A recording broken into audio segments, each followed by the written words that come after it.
I will now ask Patti Dalton, the President of the London District Labour Council, for some remarks. Thank you so much. I'm very happy to be here and also happy to have been part of this process, which I think is actually a really important process.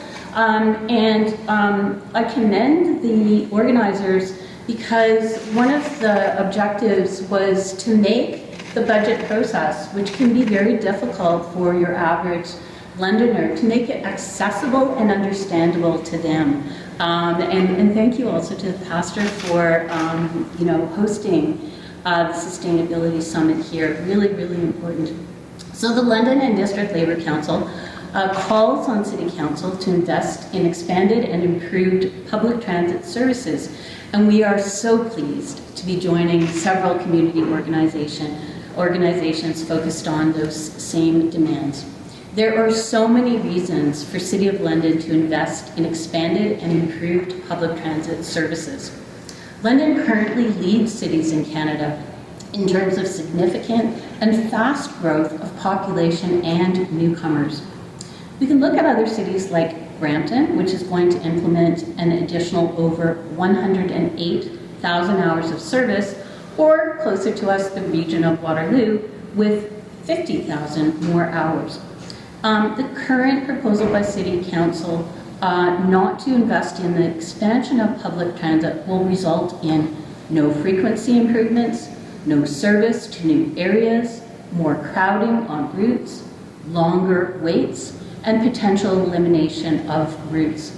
This simply does not make sense, particularly given the huge increases in numbers and needs of Londoners. This is, of course, a labor issue in a couple of ways. First, these are good green jobs for unionized workers. More public transit jobs make so much sense in terms of providing jobs that can contribute to the quality of life for those workers and for folks who need affordable transportation.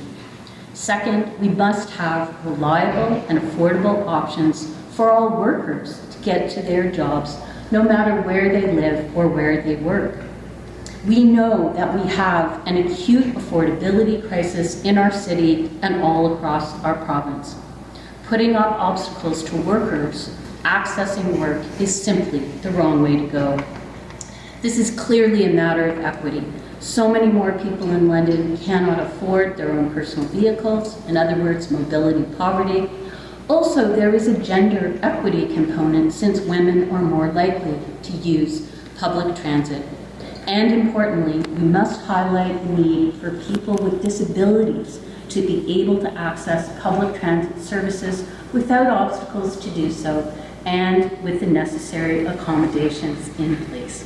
And I'll leave my comments there. And thank you again so much for the opportunity to be part of this incredible process, really, and the press conference today.